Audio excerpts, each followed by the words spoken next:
morning, everybody. I hope you're doing well. How's your day? How's your life? How's it going?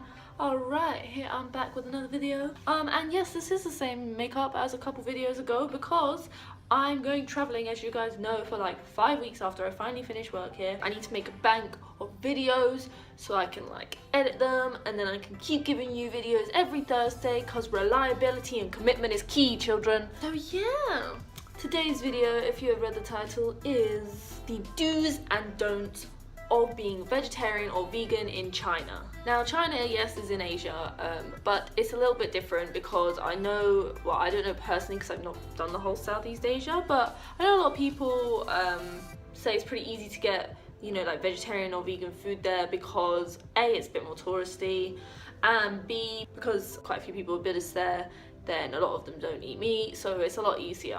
China is a bit of a different one. I was gonna compare it to like a Pokemon or something, but so I have got 8 tips for you on the do's and don'ts for being vegetarian and vegan in China. Okay, 1. So like a lot of places that you'll travel to, there's a lot of street food about, especially where I am, but you know, I guess I've traveled a bit around China and I see street food everywhere. Street food is great, tastes really good, and if you're vegetarian and vegan, you don't really, or there's less of a chance that you have to worry about getting ill, getting the shits, you know, all of that stuff, because you're not eating meat and, you know, like salmonella and shit. And there's probably still some issues, you know, the water here isn't that great, so they say like, don't eat fruits that you can't peel or salad, but I mean, I do and I'm fine, but I have a pretty good stomach. So street food, you're better off getting whole foods, so like stuff you can see what it is. So like they do corn, like steam it, and it goes really weird and like chewy, but it's pretty good. Chestnuts, which are, oh my god, you know, fruit, tofu, like stuff that you want to kind of be careful of unless you can speak the language, is like wraps, because you don't know if they've got egg in it, what's in the wrap, if it's tofu, if it's meat. Baozi's, which are like the steamed bread buns. Like you can get sweet ones that have like red bean paste in them, or you can get ones with meat. So again, if you want to play it safe, you're better off obviously going for whole foods.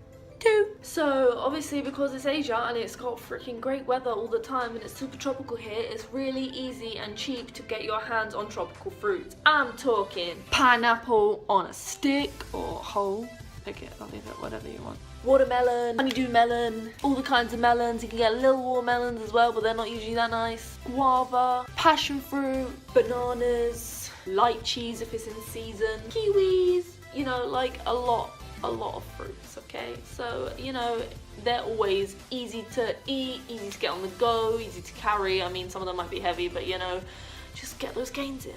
3. Okay, a don't is, if you're strict vegan, don't go for noodle soups unless you know that it's like rice noodles. Rice noodles or glass noodles look white when they're not cooked and see-through when they are cooked, but otherwise you can get a lot of different types of noodles here. You can get like wheat noodles, squash noodles, pumpkin noodles, yeah, but most of the time if you go to a restaurant they will use egg noodles, so you have to be careful about that because you never know.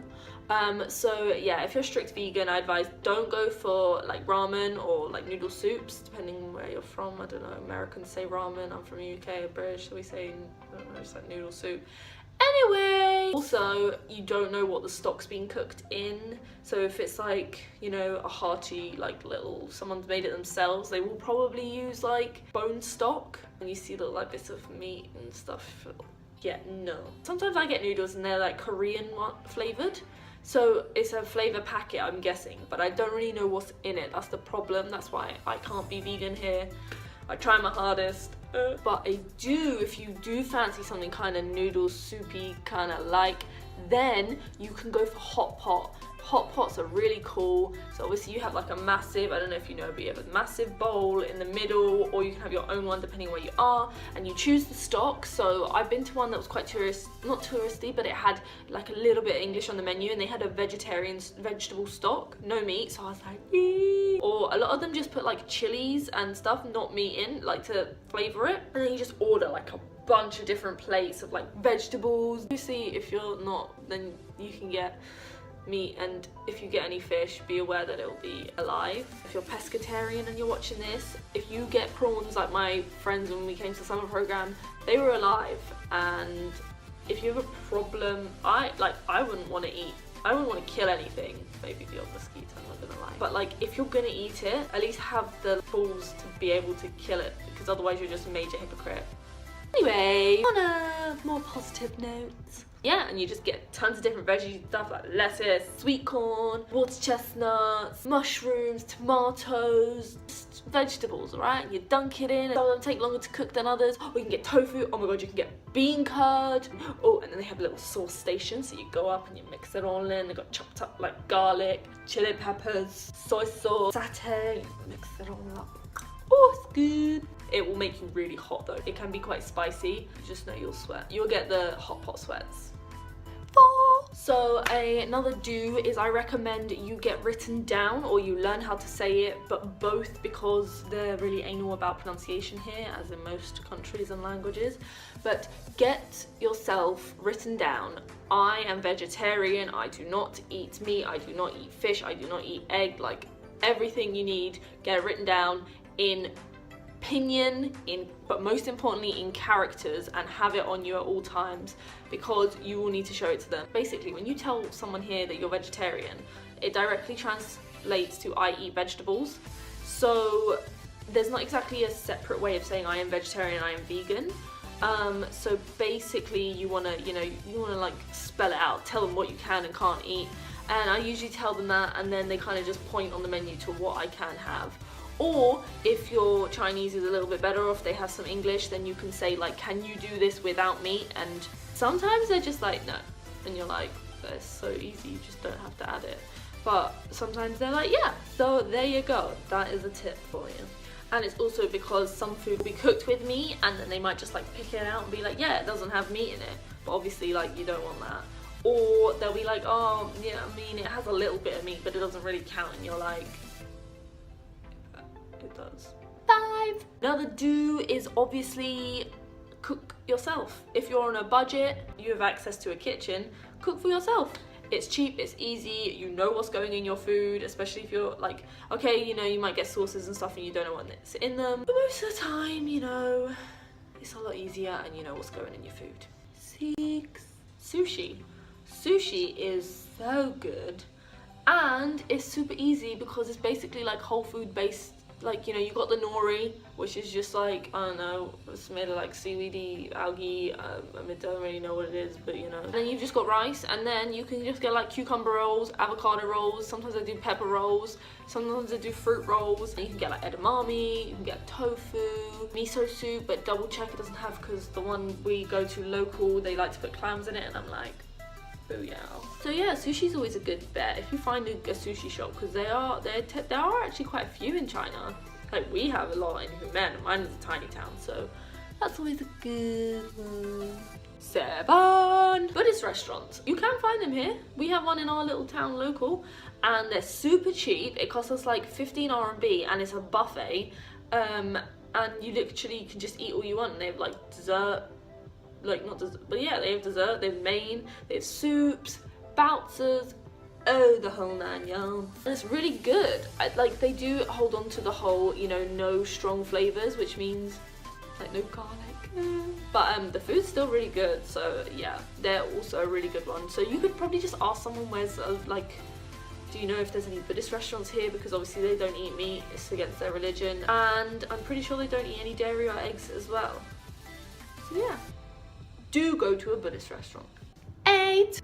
Do not be afraid to eat at a Chinese restaurant, like a traditional Chinese restaurant, because the way that they eat is, you know, they have like this big round table, and then they have this what they call like lazy Betty kind of things, where you turn it round and they just order a bunch of different dishes, and everyone just picks and adds and gets whatever they want.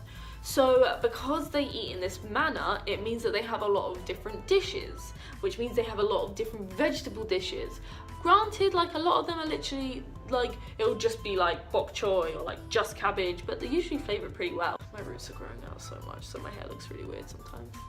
So they usually flavour it with like garlic, but like, and they do like shredded potato, which is pretty good as well. So you can get like, you know, you can get food.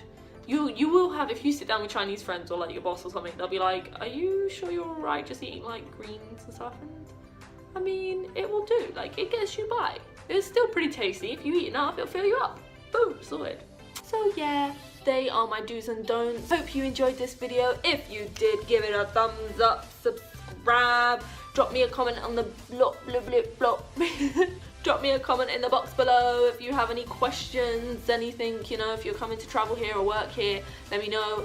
Again, I want to put a little disclaimer out there. I live in Humen, which is a little island off of Dongguan, which is the south of China. We are very remote, so there isn't much option for like vegetarian restaurants here.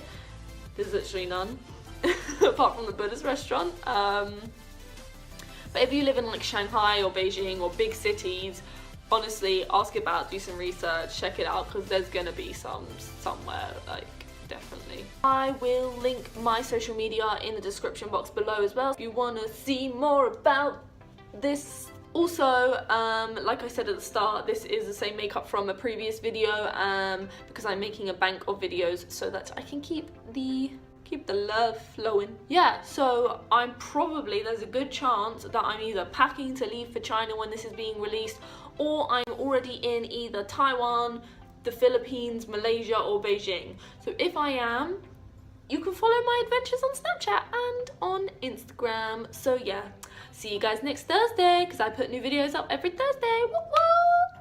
Bye! Wrath out.